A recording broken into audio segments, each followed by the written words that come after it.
Hey guys, welcome to my channel. तो आज हम बात करने वाले हैं उस ड्रामा के बारे में जो ऑनेस्टली इस पॉइंट पे सिर्फ एक नॉर्मल ब्रेकअप नहीं रहा, बिकॉज अब सिचुएशन इतनी ज्यादा मैसी हो चुकी है कि अब फैमिली बॉन्ड्स भी टूटते हुए दिख रहे हैं। और मैं बात कर रही हूँ नगमा, आवेज और इनडायरेक्टली अनम दरबार की। आवेज और नगमा का रिलेशनशिप तो सालों से ऑन ऑफ रहा है, कभी ब्रेकअप, कभी पैचअप, कभी शादी रूमर्स, कभी इमोशनल पोस्ट। बट इस बार ऑडियंस को जेन्युइनली लग रहा है कि may be this is the final and. और रीजन सिर्फ ब्रेकअप नहीं है, रीजन ये है कि इस बार नगमा ने पूरी दरबार फैमिली से डिस्टेंस मेंटेन करना स्टार्ट कर दिया है। और ऑनेस्टली अगर आप पुरानी फॉलोअर्स हो तो आपको पता होगा कि नगमा सिर्फ आवेश की गर्लफ्रेंड नहीं थी, वो ऑलमोस्ट फैमिली मेंबर बन चुकी थी, स्पेशली अनम के साथ। उनका बॉन्ड तो लिटरली सिस्टर जैसा था। इन दोनों को इतने सालों से साथ देखा गया है कि लोगों को जेन्युइनली लगता था कि चाहे आवेज और नगमा का रिलेशनशिप चले या ना चले, अनम और नगमा कभी अलग नहीं होंगे। Vacations, birthdays, family dinners, random hangouts, हर जगह ये दोनों साथ होते थे। और इसी वजह से अब जो इनडायरेक्ट स्टोरीज और रिएक्शन आ रहे हैं उसने लोगों को और ज्यादा शॉक कर दिया है।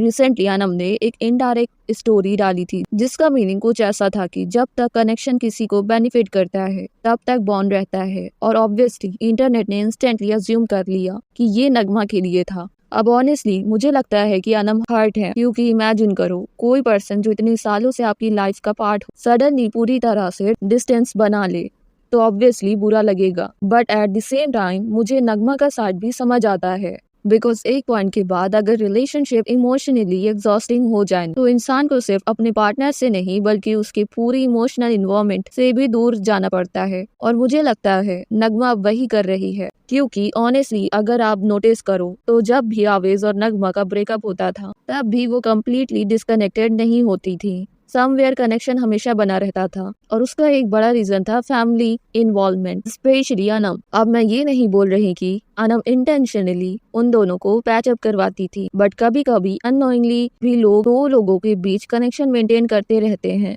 और फिर मूव ऑन करना ऑलमोस्ट इम्पॉसिबल हो जाता है। क्योंकि सोचो, अगर आप रोज उस पर्सन की फैमिली से बात कर रहे हो, आउटिंग्स पे जा रहे हो, मेमोरीज डिस्कस हो रही है, तो क्लोजर आएगा कैसे? और ऑनेस्टली ऑडियंस को भी काफी टाइम से लग रहा था कि ये रिलेशनशिप टॉक्सिक साइकिल बन चुका है। Issues, same fights, same hurt, same patch up. और सबसे ज्यादा जो चीज लोगों को फ्रस्ट्रेट करती थी वो था नगमा का बार बार रेड फ्लैग्स इग्नोर करना। बिग बॉस के टाइम पे भी बाहर इतने एलिगेशंस आए थे, डिफरेंट गर्ल्स के साथ नाम लिंक होना, चैट्स लीक होना, फ्लर्टिंग एक्यूजेशंस, पूरा इंटरनेट डिस्कस कर रहा था। और उस टाइम ऑडियंस को लगा था कि मे बी अब नगमा रिलेशनशिप भी कंसीडर करेंगी, बट उसके इंटरव्यूज में वो शादी की बातें कर रही थी। और ऑनेस्टली वही चीज लोगों को सैड भी लग रही थी और इरिटेटिंग भी, क्योंकि ऑडियंस के पर्सपेक्टिव से ऐसा लग रहा था कि नगमा खुद को ही इग्नोर कर रही है। मतलब इतनी सारी एलिगेशंस के बाद भी उसका फोकस सिर्फ शादी पे था। अब देखो, प्यार में लोग मिस्टेक्स करते हैं, इमोशनल डिसीजंस भी लेते हैं, बट एक पॉइंट के बाद सेल्फ रिस्पेक्ट भी इम्पोर्टेंट होता है। और मुझे लगता है इसी वजह से अब ऑडियंस रिलीव्ड है। लोग जेन्युइनली बोल रहे हैं कि फाइनली नगमा ने खुद को चूज किया।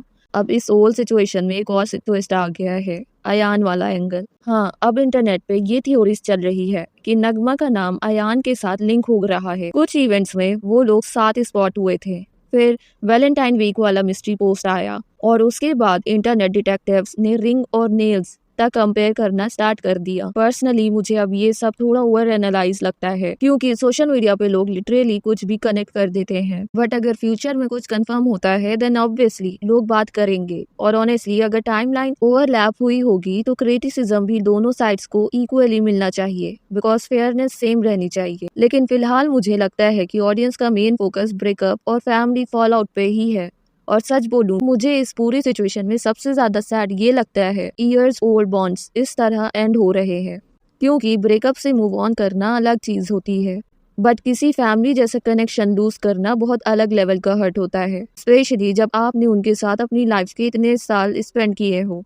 बट कभी कभी हीलिंग के लिए डिस्टेंस जरूरी होता है और शायद नगमा को फाइनली ये रियलाइज हो गया। So guys, that's all for today's video. बाकी अपना ओपिनियन तुम मुझे कमेंट सेक्शन में बताओ। क्या तुम्हें लगता है नगमा ने सही लिया पूरा डिस्टेंस क्रिएट करके, या फिर अनम का हर्ट होना भी इक्वली वैलिड है? और क्या तुम्हें भी लगता है कि ऑडियंस सही थी जब वो बोल रही थी नगमा इस रिलेशनशिप में खुद को लूज कर रही थी? Comment down below. See you in the next video. Bye bye.